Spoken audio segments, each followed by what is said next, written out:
सो hey guys, मैं एक UPSC aspirant हूँ और मुझे पढ़ाई करना काफ़ी पसंद है।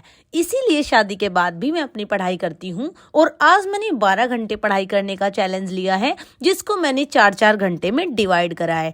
तो उस 4-4 घंटे के डिवाइडेशन में ही मैं आपको साथ साथ कुछ टिप्स बताऊंगी कि आप भी अपनी पढ़ाई को कैसे एंजॉय कर सकते हो और कैसे आप लंबे समय तक पढ़ाई कर सकते हो।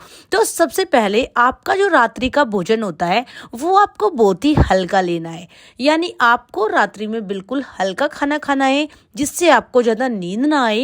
एंड देन आपको एक स्टडी स्पेस तैयार करना है, एक शांत और एक व्यवस्थित जगह चुने जहां कोई आपका ध्यान भंग न कर सके। उस स्थान पर आपको अपने नोट्स, किताबें, लैपटॉप, टैब या मोबाइल, जिस चीज से भी आप अपनी पढ़ाई करते हैं, वहां पर आपको पहले से ही रख लेना है।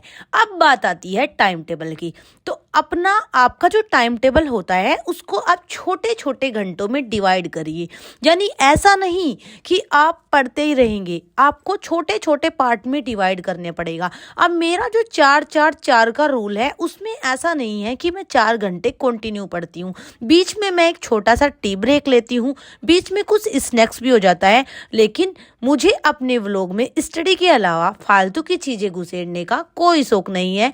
क्योंकि हमारा एक पढ़ाई का व्लॉग है तो मैं चाहती हूँ कि हम उसमें पढ़ाई पर ही फोकस करें और पढ़ाई की ही बातें करें। और पढ़ाई जितना आप मुझे पढ़ते हुए देखेंगे उतना आपको पॉजिटिव फील होगा, उतना आपको अच्छा लगेगा।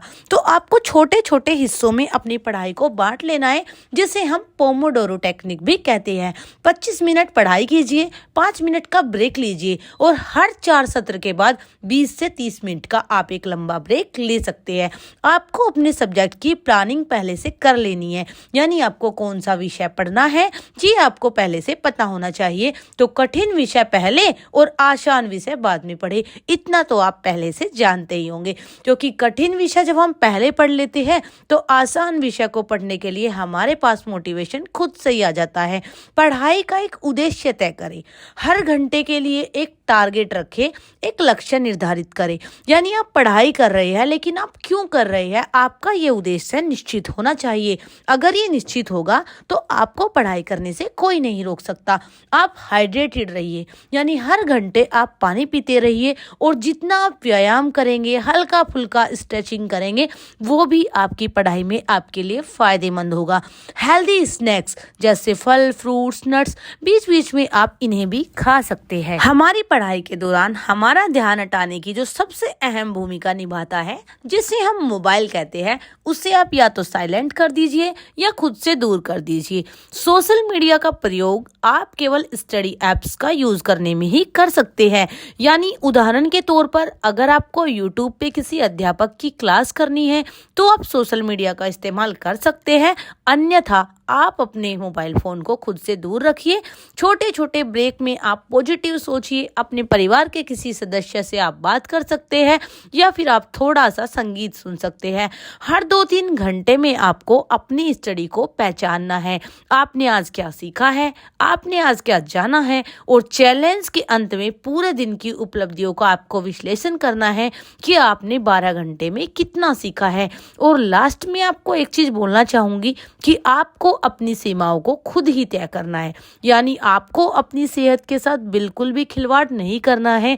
यदि आपका स्वास्थ्य अच्छा नहीं है तो आप ब्रेक लीजिए, पूरी की पूरी नींद लीजिए और नींद के बाद ही आप अपनी पढ़ाई करिए।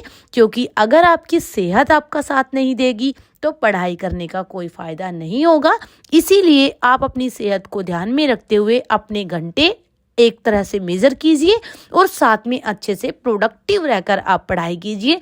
जितना प्रोडक्टिव रहकर पढ़ाई करेंगे उतना आप कम घंटों में भी अच्छी तरह से पढ़ाई कर पाएंगे। ऐसा जरूरी नहीं है कि आपको बहुत ज़्यादा घंटों में ही अपनी पढ़ाई करनी है। सबसे अहम भूमिका होती है अपना लक्ष्य पूरा करने की, यानी आपको अपने टारगेट को पूरा करना है, फिर चाहे वो 4 घंटे में हो या वो 12 घंटे में हो। तो चलिए इसी के साथ वीडियो को एंड करते हैं। अगर आपको ऐसी ही वीडियोस आगे भी देखनी है तो आप मेरे चैनल को सब्सक्राइब कर सकते हैं और कमेंट बॉक्स में मुझे बता सकते हैं।